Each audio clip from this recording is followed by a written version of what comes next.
सी गई है, प्रदर्शनकारी सड़कों पर कब्जा कर चुके हैं।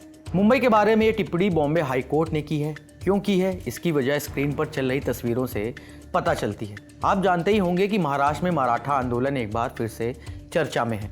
मुंबई के आज़ाद मैदान में मराठा आरक्षण आंदोलनकारी मनोज जारंगे पाटिल भूख हड़ताल पर हैं। जारंगे मराठों के लिए 10% कोटे की मांग पर अड़े हुए हैं और उन्होंने ऐलान किया है कि जब तक ये मांग पूरी नहीं होती वे मुंबई नहीं छोड़ेंगे। 1 सितंबर को दक्षिण मुंबई में हजारों प्रदर्शनकारियों के पहुंचने से Chhatrapati Shivaji Maharaj terminus, fort, church gate और मंत्रालय के आसपास के रास्ते पूरी तरह से जाम हो गए। इस आंदोलन की वजह से मुंबई के आम लोगों को तो दिक्कतें हुई ही, साथ में बॉम्बे हाई कोर्ट के एक जज भी प्रदर्शनकारियों की भीड़ में फंस गए। एनडीटीवी की एक रिपोर्ट के मुताबिक प्रदर्शनकारियों ने एक जज की कार को रोक दिया। इसके बाद जज को बॉम्बे हाई कोर्ट तक पैदल जाना पड़ा। इसके बाद हाई कोर्ट में मराठा आरक्षण से जुड़ी याचिकाओं पर सुनवाई हुई। इसमें कोर्ट ने आंदोलन की वजह से पेश आ रही दिक्कतों का भी संज्ञान लेते हुए एक आदेश जारी किया।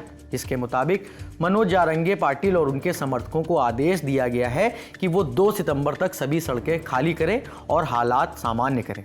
इस दौरान कोर्ट ने यह भी कहा कि स्थिति गंभीर है और मुंबई शहर लगभग ठप हो गया है। कोर्ट के आदेश पर मनोज जारंगे पाटिल के वकील आशीष गायकवाड़ ने क्या प्रतिक्रिया दी है, सुनिए। वो पहले तो कोर्ट ने वो हमको परमिशन दी थी, अभी उसके लिए हम वेरिफिकेशन करेंगे। ऐसा ऑर्डर जो है उसमें वो शायद वो पोर्शन नहीं आया, तो उसके लिए हम बोलेंगे कि इन्होंने जो कल तुमने बोला और हमने अर्जी भी की थी, हम करने भी वाले थे क्योंकि 2 दिन छुट्टी थी, और आपका कोई अर्जी आप अर्जी लेके बैठते हो और 1 दिन का परमिशन होता है और तीसरे दिन ऐसा कहते हो वो नमूने में नहीं है, वो फॉर्मेट में नहीं है, मतलब आप उसको कारण ढूंढ रहे हो।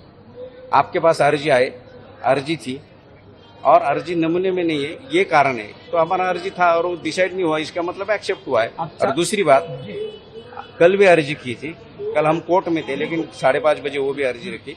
आज उन्होंने वो अर्जी कुछ नियमों का भंग है करके वो अर्जी हमारी अस्वीकार की है, उसके पक्ष में भी हम कुछ बातें रखेंगे। इस बीच सीएम देवेंद्र फडणवीस ने कहा है कि उनकी सरकार अदालत के आदेशों का पालन सुनिश्चित करेगी। पुणे में पत्रकारों से बात करते हुए उन्होंने ये आरोप खारिज कर दिया कि मुंबई में बड़े पैमाने पर हुए विरोध प्रदर्शनों से कानून व्यवस्था ध्वस्त हो गई है। शायद सीएम फडणवीस तक अभिनेत्री सुमोना चक्रवर्ती के साथ हुआ वाकया नहीं पहुंचा होगा। 31 अगस्त को सुमोना ने इंस्टाग्राम पर पोस्ट कर बताया था कि वो कोलाबा से फोर्ट की तरफ जा रही थी, तभी उन पर अचानक प्रदर्शनकारियों ने हमला कर दिया। उनके साथ ऐसा एक नहीं बल्कि 2 बार हुआ। सुमोना ने यह भी बताया कि वो इस घटना का वीडियो भी बनाना चाहती थी, लेकिन उन्हें डर था कि कहीं प्रदर्शनकारी और न भड़क जाएं। हालांकि सुमोना ने बाद में ये पोस्ट डिलीट कर दिया था। अब वापस आज की तारीख पर आते हैं, यानी 2 सितंबर को। 2 सितंबर को मराठा आरक्षण की मांग को लेकर ये जो आंदोलन चल रहा है वो 5वां दिन उसका हो गया है। आज 2 सितंबर को ये तस्वीरें भी मुंबई के आज़ाद मैदान से आई हैं, जिसमें मनोज जारंगे पाटिल मंच पर नजर आ रहे हैं। न्यूज एजेंसी एएनआई के मुताबिक मुंबई पुलिस ने मनोज जारंगे पाटिल को नियमों का उल्लंघन करने के आरोप में नोटिस जारी किया है और जल्द से जल्द आज़ाद मैदान खाली करने को कहा है। इस नोटिस पर जारंगे की ओर से भी प्रतिक्रिया आई है। उन्होंने कहा है कि सीएम फडणवीस, अगर आप हमारा सम्मान करते हैं तो हम भी आपका सम्मान करेंगे। हम तब तक मुंबई नहीं छोड़ेंगे जब तक हमारी सभी मांगें पूरी नहीं हो जाती। इस मराठा आंदोलन को लेकर 1 सितंबर के रोज सीएम फडणवीस ने अर्जेंट बैठक भी बुलाई थी। अब ये देखना होगा कि मनोज जारंगे पाटिल और उनके समर्थक कोर्ट के आदेशों का पालन किस स्तर पर करेंगे। आज 2 सितंबर को इस मसले पर फिर से सुनवाई होगी और देखा जाएगा कि कोर्ट के आदेशों का पालन हुआ भी या नहीं। फिलहाल आज सुबह के वक्त आज़ाद मैदान के बाहर का माहौल कैसा था, इलाके में ट्रैफिक की क्या स्थिति रही, सुनिए आज तक के संवाददाता मुस्तफा शेख क्या बता रहे हैं। इस वक्त हम मुंबई के आजाद मैदान के बाहर है। बॉम्बे हाई कोर्ट ने मराठा आंदोलकों को, खासकर मनोज जारंगे पाटिल को आज दोपहर तक की मोहलत दी है मुंबई के रास्ते खाली करने के लिए। सुबह मुंबई के ये दृश्य हम दिखा रहे हैं। ये महापालिका मार्ग है जिस रोड पर आजाद मैदान है, जहां पर मनोज जारंगे पाटिल आप कह सकते हैं प्रोटेस्ट कर रहे हैं। इस रोड के दोनों तरफ आप देखेंगे कि गाड़ियां लगी हुई है, ट्रैफिक अभी भी नॉर्मल नहीं है और उसके साथ साथ आप जो लोग हैं वो यहाँ पर बड़ी मात्रा में देखने को मिल रहे हैं। सीएसटी स्टेशन जो है ये इस वक्त सामने की तरफ दिख रहा है और वो रोड भी आप देखेंगे कि ब्लॉक दिख रहा है। उसी के राइट यानी कि दाहिने तरफ जो है वो आजाद मैदान ग्राउंड है। सामने जो बिल्डिंग आप देख रहे हैं पत्थर की, वो सीएसटीएम स्टेशन है। जो लोग हैं मुंबई से जो काम करने लोग आते हैं वो आना शुरू हो गए हैं। ये रोड आप कह सकते हैं, और उसके बाहर का जो जंक्शन है उसमें अभी भी भीड़ दिखाई दे रही है। मुंबई पुलिस किस तरह से कुछ घंटों में इस स्थिति को नियंत्रण में लाती है।